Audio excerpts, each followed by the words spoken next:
Hi everyone, my name is Richard Baskeyfield and I'm the P7 tutor here at Phoenix Financial Training.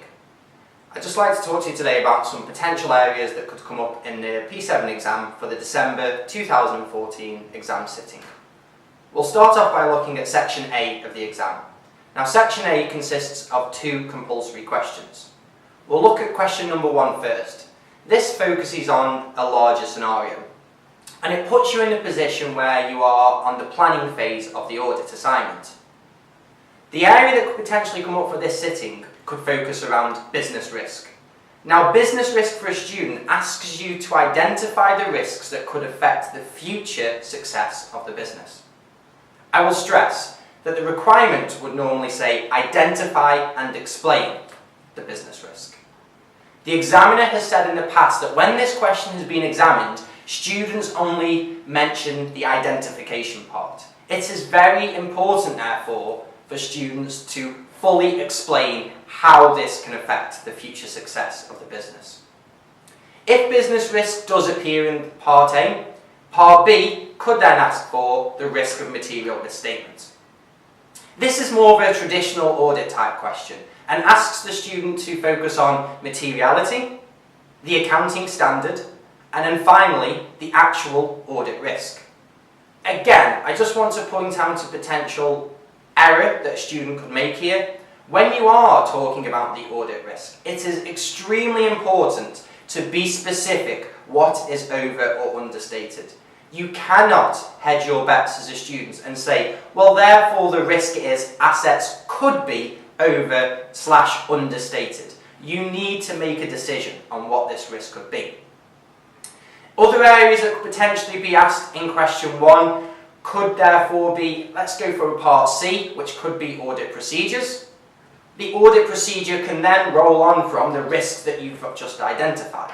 And the examiner could focus on one of these risks and ask you to identify some audit procedures. You should be aware that the examiner will focus on one of the harder risks. So think about those standards that you've struggled with on P2. Namely, share-based payments, financial instruments, pension schemes.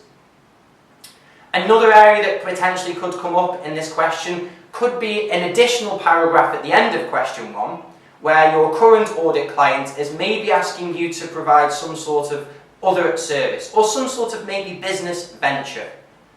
The requirement could be identify and explain the ethical and professional considerations that you should make before you accept such an engagement.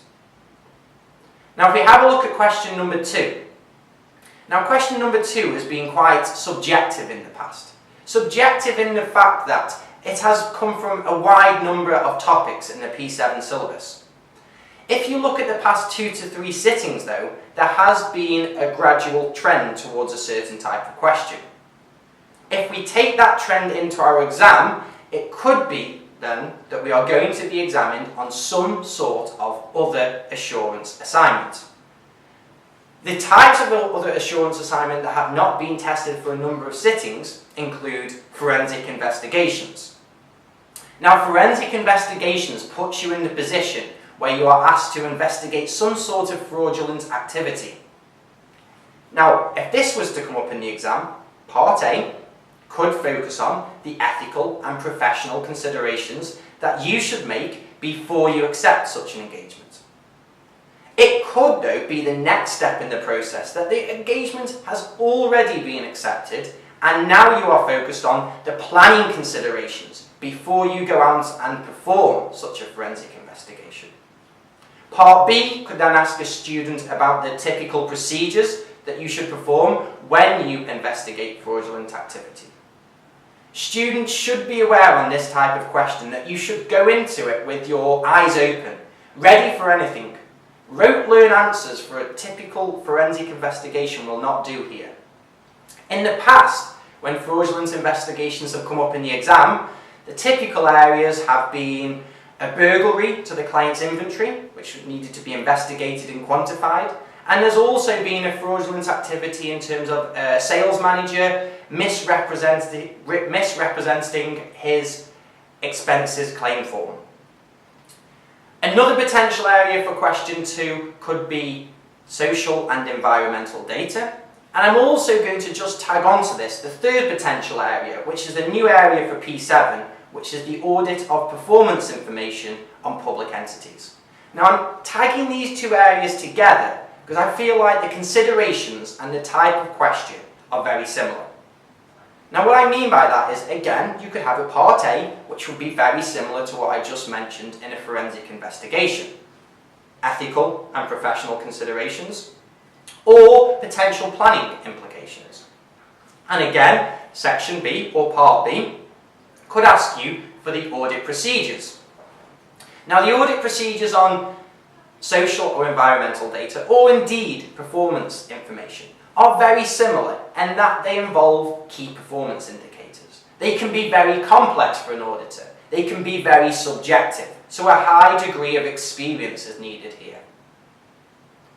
Now, what I would also say in terms of the procedures, it might be a situation where we might need to use the work of an expert, especially when we are providing assurance on some sort of environmental data. So you might get a Part C of this question where we would need to consider the implications of whether we use the work of an expert or not. Again, for these types of questions, students should be aware that it is going to involve you thinking on your feet in the exam.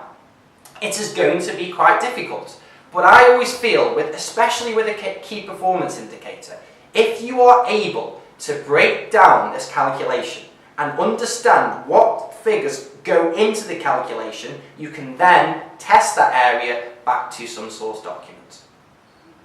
If we have a look at Section B of the exam, we now come on to the options. You get to choose 2 out of 3 options questions, each worth 20 marks each. We'll start by talking about some usual suspects in this section that appear in almost every exam. First area could potentially be professional and ethical considerations. Now I know I've just said that for every question so far. If it doesn't appear in Section A, professional and ethical considerations, it will appear in Section B. What I'm trying to say is that somewhere in your exam you will have to consider ethical considerations. Another area to look at is matters to consider and audit evidence you would expect to find. This puts you in a situation where you are the audit manager and you are reviewing the work of the senior. Again, it's going to involve some sort of high-level accounting standard that is going to be very complex. Think about all the accounting standards that I mentioned when I was talking about the implications in question number 1. A third area that appears in a lot of exams is audit reports. This usually appears in question 5 of the exam. And the potential area for this sitting could be audit reports on the group consolidation. Students should be aware of potential errors or potential misstatements in the subsidiaries' figures. And if those figures are not corrected in the group consolidation schedule, what implications would that have on the audit report? So we should be aware of potential disagreements, limitation of scopes. Some other areas that could appear somewhere in Section B, which have not been tested for a number of sittings, include opening balances. And this would be the auditor's responsibility towards opening balances, especially on initial engagements where we've not audited the client before. You should be aware of the typical procedures that you need to perform as an auditor on these initial opening balances. A further area that could be examinable this time is the work of internal auditors. When you're using the work of an internal auditor, it's the same considerations as when you use the work of an expert. Are they competent? Are they independent? Have they got the right skills or qualifications? Now, a new area that's come into P7 for this sitting is now the external auditors are actually allowed to direct the work of internal auditors. That means we're actually allowed to ask the internal auditors to conduct work on our behalf. Students should be aware of when I'm allowed to do that and what type of work the internal auditors can do on our behalf. A third area that I think students should be aware of is the auditor's responsibility to understanding the entity and its environment, and how an auditor would go about understanding the environment and what procedures they would perform in completing that task. The final area that I think I should point everybody in the direction of are 2 articles that the examiner wrote. Now this these weren't written before this exam, they were actually written before the previous sitting. The examiner expressed to the students that current issues are in the syllabus and therefore are examinable, and so wrote 2 articles on these current issues. Now, part of that article was tested in the last sitting. It was tested in question 5A. There are still parts of that article that are yet to be tested. As a student, I would read both of these articles. They are on the ACCA website, under the P7 section, technical articles, called Recent Developments, and I would focus your energy or focus your reading a little bit more in terms of the audit quality. This part of the article talks around the auditor's responsibility and how their responsibilities have now broadened. And the idea behind that is once the responsibilities are increased, the quality is increased. And so therefore the confidence on the audit is subsequently increased. For everybody who's sitting P7 this sitting, I wish you all the very best of luck. Thank you for listening.